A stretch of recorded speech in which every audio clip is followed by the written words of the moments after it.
Hello everyone. आज हम अध्याय 3 मांग की अवधारणा से स्टार्ट करेंगे। अध्याय 2 आपके सिलेबस से हटा दिया गया है। क्या आपने कभी सोचा है कि हमारी वस्तु की कीमत कैसे निर्धारित होती है और समय के साथ हमारी इच्छा एवं आवश्यकता में क्यों और कैसे परिवर्तन आता है? तो इस अध्याय में हम इसी को देखेंगे। यहाँ हम मांग का अर्थ, इसको प्रभावित करने वाले घटक और इसमें जो परिवर्तन आता है वो पढ़ेंगे। व्यक्तिगत और बाजार दोनों स्तर पर मांग की अवधारणा का अध्ययन आवश्यक होता है। तो हम शुरू करते हैं मांग से। मांग में 3 तत्व शामिल होते हैं: किसी वस्तु की इच्छा या आवश्यकता, इस वस्तु को खरीदने के लिए मुद्रा या पैसा, इस वस्तु को खरीदने के लिए पैसा खर्च करने की इच्छा। अगर आप किसी वस्तु की इच्छा कर रहे हैं लेकिन आपके पास उसे खरीदने के लिए पैसा नहीं है तो ये मांग नहीं होगी। साथ ही अगर आपके पास पैसा है तो भी उस वस्तु को खरीदने के लिए पैसा खर्च करने की इच्छा नहीं है तो भी हम कहेंगे मांग नहीं है, क्योंकि मांग के लिए इन तीनों तत्वों का होना ज़रूरी है। आपके पास किसी वस्तु को खरीदने की इच्छा है, पैसा है, लेकिन पैसा खर्च करने की इच्छा नहीं है तो हम कहेंगे मांग नहीं है। मांग सर्वदा कीमतों के साथ संबंधित रहती है। ऐसा कहा जाता है कि किसी विशिष्ट कीमत पर किसी वस्तु की मांग अमुक है। मांग का संबंध कीमत से होता है।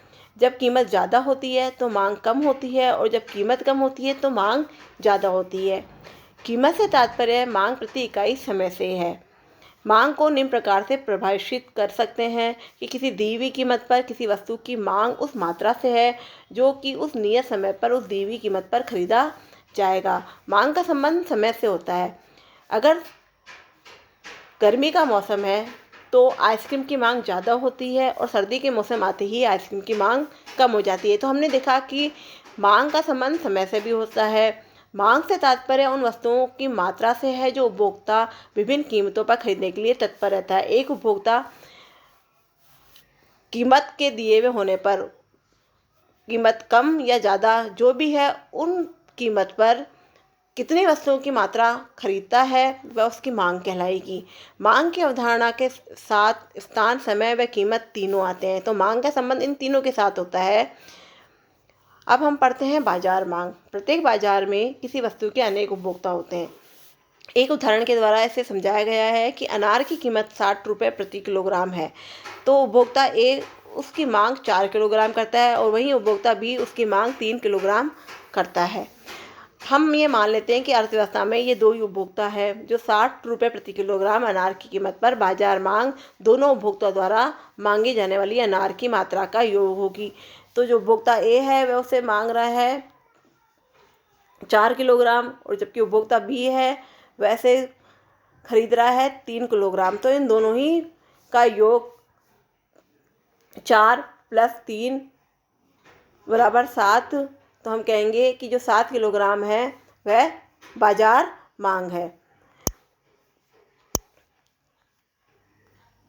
अब हम देखते हैं कि बाजार मांग से तात्पर्य क्या है कि किसी दी हुई कीमत पर समस्त उपभोक्ताओं द्वारा मांगे जाने वाली वस्तु की मात्राओं का योग, जो उपभोक्ता ए था उसका और उपभोक्ता बी उसका, दोनों का योग ही बाजार मांग कहलाएगा।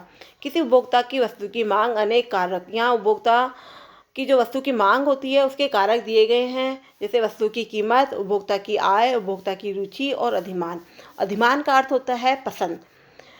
किसी भी वस्तु की मांग उस वस्तु की कीमत पर निर्भर करती है। अगर कीमत कम होगी तो मांग ज़्यादा होगी और कीमत ज़्यादा होगी तो मांग कम होगी। उपभोक्ता की आय पर भी वस्तु की मांग निर्भर करती है। अगर किसी वस्तु की उपभोक्ता की आय बढ़ जाती है तो हो सकता है वह जो वस्तु पहले खरीद रहा हो अब वह खरीदना बंद कर दे और किसी और अन्य वस्तु पर आ जाए, तो जो पहले खरीदने वाली वस्तु है उसकी मांग कम हो जाएगी। अगर उपभोक्ता की रुचि और पसंद में अंतर आ गया है तो भी वस्तु की मांग पर जो परिवर्तन है वह आता है। मांग अनुसूची बनाते समय सिर्फ वस्तु की स्वयं की कीमत में परिवर्तन के प्रभाव को वस्तु की मांगे जाने वाली मात्रा पर प्रभाव को सारणी रूप में दिखाया जाता है। हम देखते हैं कि जब वस्तु की कीमत 25 रुपये थी तो जो अनार की मांगी जाने वाली मात्रा थी वो 1000 ग्राम है। जैसे ही वस्तु की कीमत बढ़ गई 50 रुपये हो गई तो मांगी जाने वाली जो अनार की मात्रा है वह 750 ग्राम हो गई। इसी तरह कीमत और बढ़ी तो मात्रा और कम हो गई, कीमत फिर और बढ़ी तो मात्रा और कम हो गई। तो हमने देखा कि जैसे जैसे कीमत में परिवर्तन आता है तो मांगी जाने वाली जो मात्रा है उसमें भी परिवर्तन आता है। जैसे ही कीमत बढ़ती है मांगी जाने वाली जो मात्रा है वह कम हो जाती है। तो एक निश्चित समय पर एक व्यक्तिगत उपभोक्ता द्वारा जो विभिन्न कीमतों पर मांगी जाने वाली जो वस्तु की मात्रा होती है उसको हम जब सारणी के रूप में प्रकट करते हैं तो वही मांग अनुसूची होती है, व्यक्तिगत मांग अनुसूची होती है, क्योंकि यहाँ पर एक ही व्यक्ति से संबंध होता है। उपरोक्त सारणी में हमने देखा कि जैसे जैसे कीमत में परिवर्तन आया वैसे वैसे मांग की मात्रा में भी परिवर्तन आया। अब चलते हैं बाजार मांग अनुसूची। किसी एक निश्चित समय में सभी उपभोक्ताओं द्वारा विभिन्न कीमतों पर मांगी जाने वाली वस्तुओं की मात्राओं का योग ही जब सारणी के रूप में दिखाया जाता है तो वह बाजार मांग अनुसूची प्राप्त होती है। हम मान लेते हैं कि बाजार में दो उपभोक्ता है, ए और बी। अब जो ए उपभोक्ता है उसके द्वारा मांगे जाने वाली कीमत को दिखाया है, मांगे जाने वाली मात्रा को दिखाया है, जबकि जो बी उपभोक्ता है उसके द्वारा भी मांगे जाने वाली मात्रा को दिखाया है। इन दोनों के द्वारा जो मांगी जाने वाली मात्रा है उसी का योग ही बाजार मांग होता है। मांग वक्र मांग अनुसूची के आधार पर निर्भर किया जाता है। एक मांग वक्र वही जानकारी प्रदान करता है जो मांग की अनुसूची प्रदान करती है, लेकिन ये ग्राफिक रूप में होता है। मांग वक्र वह वक्र है जो विभिन्न कीमतों पर किसी उपभोक्ता द्वारा मांगी जाने वाली वस्तु की कीमत का विपरीत संबंध बताता है। मांग और मांग की जो मात्रा होती है उनमें विपरीत संबंध होता है। ये कभी कभी आपके जो बोर्ड का 1 नंबर का जो क्वेश्चन होता है उसमें भी पूछा जा सकता है कि मांग की जो किसी भी वस्तु की जो कीमत है और उसकी जो मांगी जाने वाली मात्रा है उसको जब हम मांग वक्र में दिखाते हैं तो उनमें क्या संबंध होता है। यहाँ पर देखिए व्यक्तिगत मांग वक्र दिखाया गया है। जो उपभोक्ता ए था ये उस उपभोक्ता ए का मांग वक्र है जो ये ऊपर सारणी दी गई है आपको, जो व्यक्तिगत मांग अनुसूची वाली सारणी दी गई है ये उसी का डायग्राम यह दिखाया गया है कि ये इस तरीके से दिखाया गया है कि ये ओ एक्स और वाई होता है। यहाँ नीचे हम अनार की मात्रा को लेते हैं और यहाँ जो वाई एक्स होता है उसमें कीमत को लिया जाता है। तो जब हमने देखा कि जब कीमत 250 थी तो जब कीमत 100 थी तो जो मांगी जाने वाली मात्रा है वह 250 थी। जैसे ही कीमत घटकर 75 हो गई तो जो मांगे जाने वाली मात्रा है वह बढ़ गई। जब कीमत 50 हुई तो मांगी जाने वाली मात्रा फिर बढ़ गई और जब कीमत और कम हो गई तो मांगी जाने वाली मात्रा और ज़्यादा बढ़ गई। ये इस तरीके से भी देख सकते हैं। या फिर हम देखते हैं कि जब कीमत 25 रुपये थी तो जो मांगी जाने वाली मात्रा थी वह जब कीमत 25 रुपये थी जो मांगी जाने वाली मात्रा थी वह 1000 किलोग्राम थी। जैसे ही कीमत बढ़ी तो मांगी जाने वाली जो मात्रा है वह कम हो गई। जैसे ही कीमत और बढ़ी तो मांगी जाने वाली मात्रा और कम हो गई। फिर कीमत और बढ़ी तो मांगी जाने वाली मात्रा 250 ग्राम ही हो गई। तो इस तरीके से हमने देखा कि जो कीमत है और अनार की जो मांगी जाने वाली मात्रा है उनमें विपरीत संबंध पाया जाता है। जब कीमत बढ़ती है तो जो मात्रा है वह घट जाती है और जब कीमत बढ़ती है तो मात्रा घट जाती है और जब कीमत कम होती है तो मात्रा बढ़ जाती है। तो इस तरीके से हम देखा कि जो वस्तु की कीमत है और जो मांगे जाने वाली मात्रा है उन दोनों में विपरीत संबंध पाया जाता है। तो यहाँ पर जो डी वक्र है, जो ये वक्र है ये मांग वक्र को बताता है और ये नीचे की ओर गिरता हुआ होता है जिससे हमें पता चलता है कि जो मांग वक्र है उसमें मांग और कीमत को विपरीत संबंध के रूप में बताया गया है। पूर्व में प्राप्त व्यक्तिगत मांग अनुसूची को आंकड़ों को जब हम ग्राफ में चित्रित करते हैं तो हमें डी मांग वक्र प्राप्त होता है जो हमें बतलाता है कि अनार की कीमत बढ़ती है तो वैसे वैसे उपभोक्ता द्वारा जो मांगी जाने वाली मात्रा है उसमें कमी होती जाती है। अतः वस्तु की कीमत व उपभोक्ता द्वारा इस कीमत पर मांगी जाने वाली मात्रा के बीच प्रतिलोम संबंध होता है। प्रतिलोम संबंध मतलब विपरीत संबंध होता है। अब है बाजार मांग वक्र। किसी एक नियत समय में सभी उपभोक्ताओं द्वारा विभिन्न कीमतों पर मांगे जाने वाली मात्राओं को ग्राफ के रूप में चित्रित करने पर हमें बाजार मांग वक्र प्राप्त होता है। यहाँ पर हमने देखा कि जो ये मांग वक्र है ये उपभोक्ता ए का मांग वक्र है और जो ये मांग वक्र है ये उपभोक्ता बी का मांग वक्र है। इसी दोनों ही मांग वक्र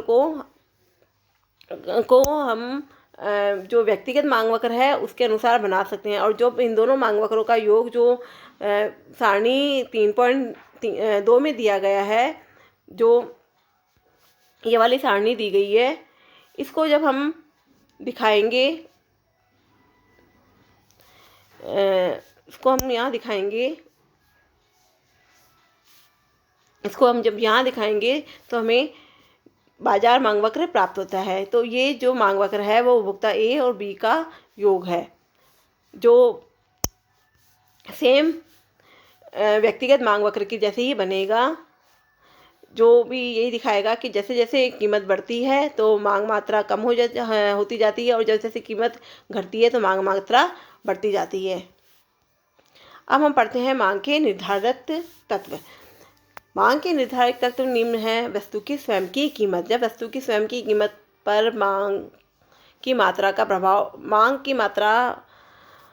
पर प्रभाव पड़ता है, क्योंकि जब कीमत ज़्यादा होती है तो उस वस्तु की जो मांगी जाने वाली मात्रा है वह कम हो जाती है, और जैसे ही कीमत कम हो जाती है तो मांगी जाने वाली मात्रा बढ़ जाती है। तो हमने देखा कि जो मांग है उस पर उस कीमत का प्रभाव पड़ा। उपभोक्ता की आय।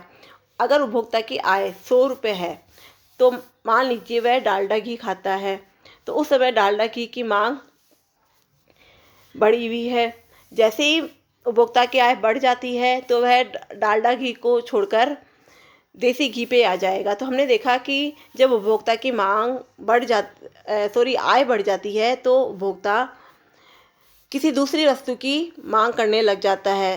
तो जो पहले वाली वस्तु है उस पहले वाली वस्तु की मांग में परिवर्तन आ जाता है। संबंधित वस्तुओं अर्थात प्रतिस्थापन या पूरक वस्तुओं की कीमतें। संबंधित वस्तुएं वो होती है जो आपस में मेल रखती है, जैसे चाय और कॉफ़ी। अगर कोई भी उपभोक्ता चाय को पसंद करता है तो जैसे ही चाय की कीमत बढ़ जाती है तो वह उसकी प्रतिस्थापन वस्तु अर्थात कॉफ़ी पर आ जाएगा। तो हमने देखा कि कीमत तो बढ़ी चाय की, लेकिन मांग जो मात्रा है वह किसकी बढ़ी? कॉफ़ी की। तो संबंधित वस्तुओं की कीमतों में अंतर आने पर भी किसी की वस्तु की मांग मात्रा में परिवर्तन आ सकता है। उपभोक्ता की रुचि या पसंद।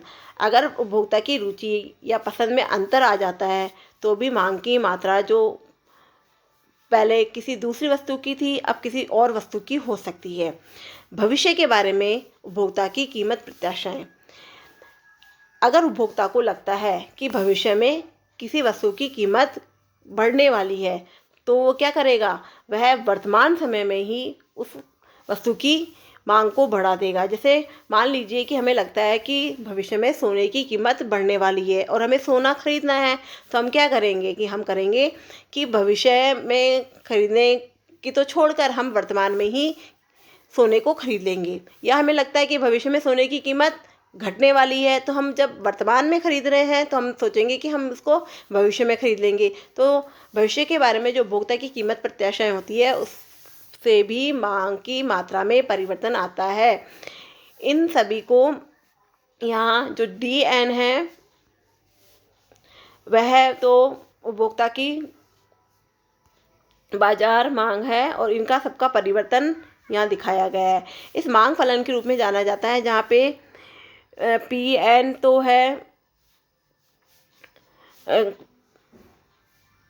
वस्तु की N की मांग उस वस्तु की कीमत PN, अन्य वस्तुओं की कीमत यहाँ P1 P2 P3 अन्य वस्तु की कीमत है, जबकि Y को उपभोक्ता की आय से और T को उपभोक्ता की पसंद से शो किया गया है, जबकि E जो है वह भविष्य के बारे में उपभोक्ता की कीमत प्रत्याशा को बता रहा है। तो ये गणितीय फलन है जो हमें बता रहा है कि इन सभी में परिवर्तन आने से जो मांग है किसी वस्तु की उस मांग में परिवर्तन आता ही आता है। सर्वप्रथम हम वस्तु की कीमत व उसकी मांगी जाने वाली मात्रा के बीच संबंध को जानते हैं। कीमत व वस्तु की मांगी जाने वाली मात्रा में संबंध। अन्य बातों के स्थिर रहने पर वस्तु की कीमत व उसकी मांगी जाने वाली मात्रा में प्रतिलोम संबंध होता है। हमने इससे पहले भी पढ़ा था कि वस्तु की कीमत और उसकी मांगी जाने वाली मात्रा में विपरीत संबंध पाया जाता है। अगर कीमत ज़्यादा होती है तो मांगी जाने वाली मात्रा कम होती है, और कीमत कम होती है तो मांगी जाने वाली जो मात्रा होती है वह ज़्यादा होती है। वस्तु की मांगे जाने वाली मात्रा व संबंधित वस्तुओं की कीमतों के मध्य संबंध। यहाँ हम इन संबंध को दो तरीके से पढ़ सकते हैं, पूरक वस्तुओं के रूप में और स्थानापन्न वस्तुओं के रूप में। तो पूरक वस्तुओं के रूप में हमने देखा कि जो पूरक वस्तुएं हैं शक्कर और चाय।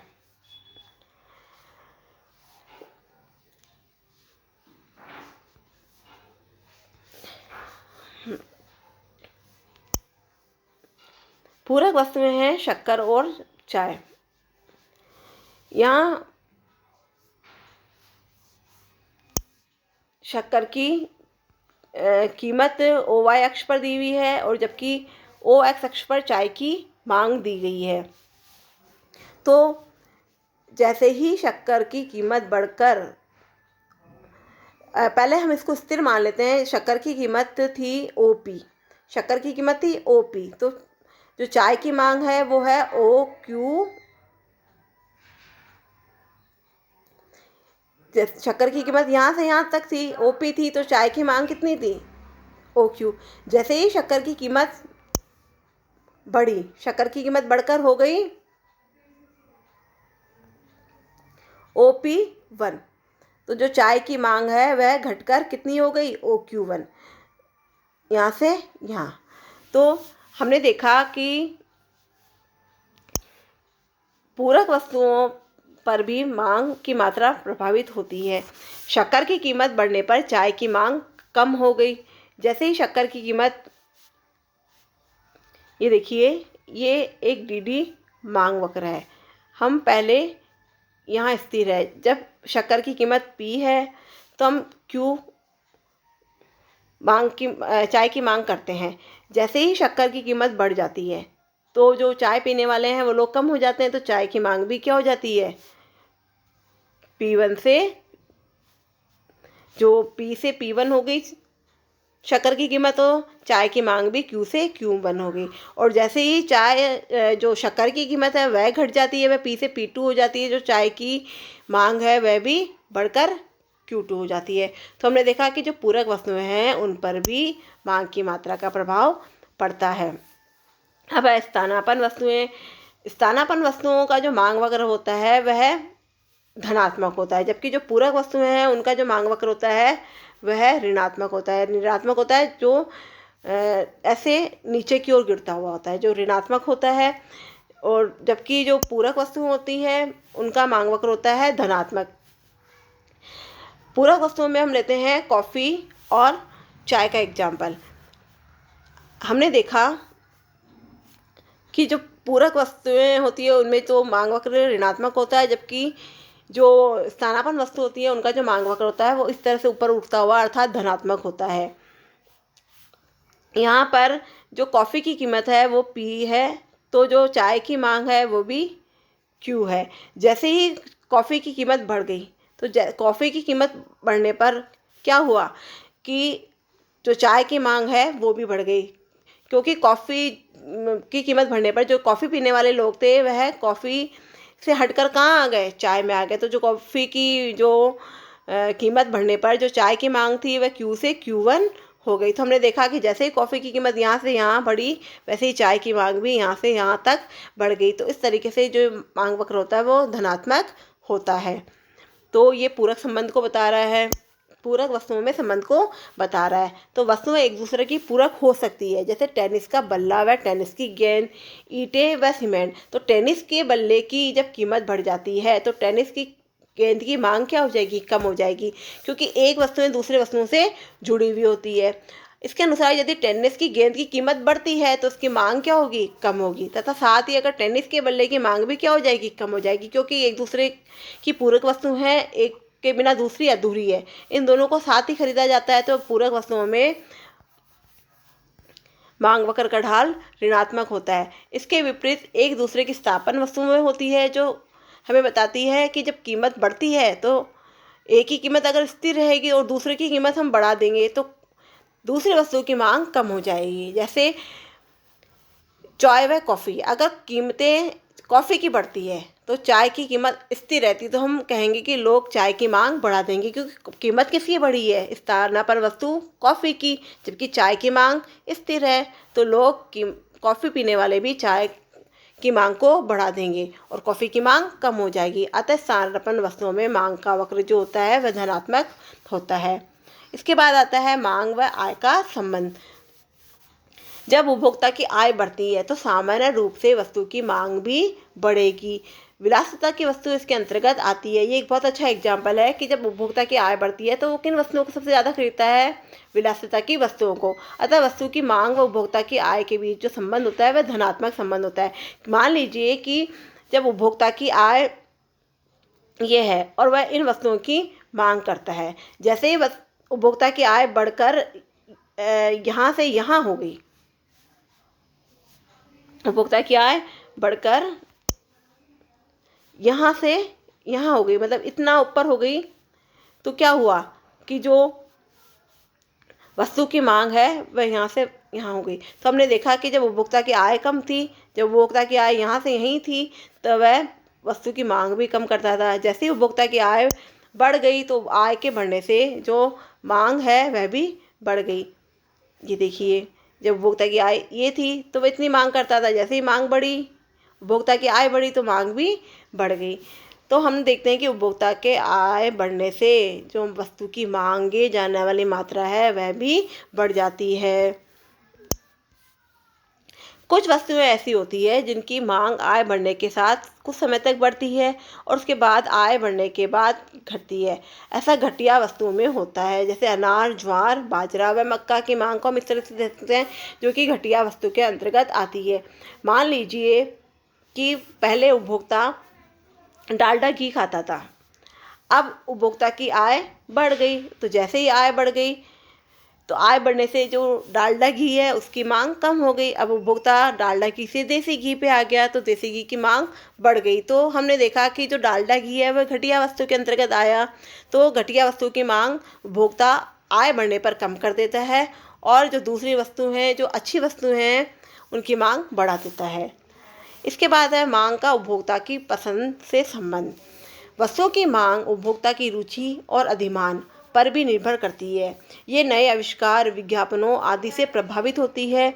उस स्थिति में किसी वस्तु की मांग पर उपभोक्ता की पसंद का प्रभाव पड़ता है। अगर उपभोक्ता की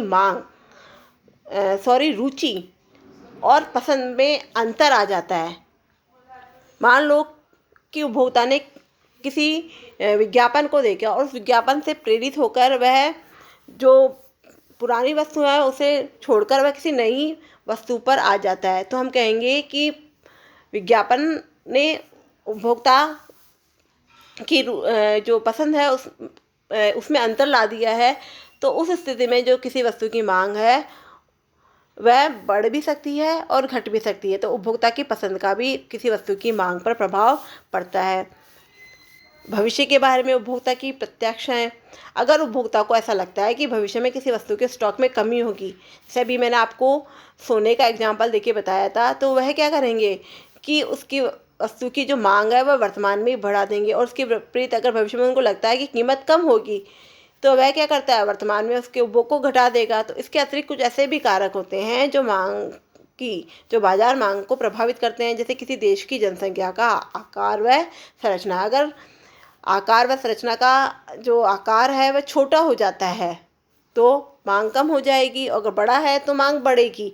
इसकी विपरीत एक और है राष्ट्रीय आय का वितरण। अगर राष्ट्रीय आय का वितरण ज़्यादा है तो मांग बढ़ती है, और अगर राष्ट्रीय आय का वितरण कम है तो जो बाजार मांग है वह घटती है। इसी के बाद है जनसंख्या का आकार एवं संरचना। अगर किसी देश की जनसंख्या ज़्यादा है तो FMCG, fast moving consumer goods, जो वस्तुएं होगी उनकी मांग ज़्यादा होगी। और अगर जनसंख्या का आकार का बहुत बड़ा सा युवाओं का है तो लाइफ स्टाइल प्रोडक्ट, मोबाइल की आदि की मांग ज़्यादा होगी। हमने देखा कि जो जनसंख्या का आकार, मान लीजिए जनसंख्या में जो युवा वर्ग अगर ज़्यादा है तो युवा वर्ग की इच्छा क्या होती है? युवा वर्ग की इच्छा होती है कि हम उन वस्तुओं को खरीदें जो हमारे ज़्यादा लाइफ स्टाइल से रिलेटेड हो। तो अगर इस जनसंख्या के आकार में ज़्यादा हिस्सा युवाओं का है तो वो लाइफ स्टाइल के जो प्रोडक्ट्स होंगे, अर्थात जो मोबाइल वगैरह होंगे, उनकी मांग ज़्यादा करेंगे। इसके बाद है राष्ट्रीय आय का वितरण। अगर देश में आय का वितरण असमान है तो विलासिताओं की वस्तुओं की मांग ज़्यादा होगी, अर्थात जो गरीब लोग हैं उनके पास कम आय है और अमीर लोगों के पास ज़्यादा आय है, तो अमीर लोग विलासिता की वस्तुओं की मांग ज़्यादा करेंगे। तो आय का असमान वितरण होने से जो आवश्यक वस्तुओं की मांग है वह भी ज़्यादा होगी। इसके बाद का जो चैप्टर है हम नेक्स्ट वीडियो में पढ़ेंगे।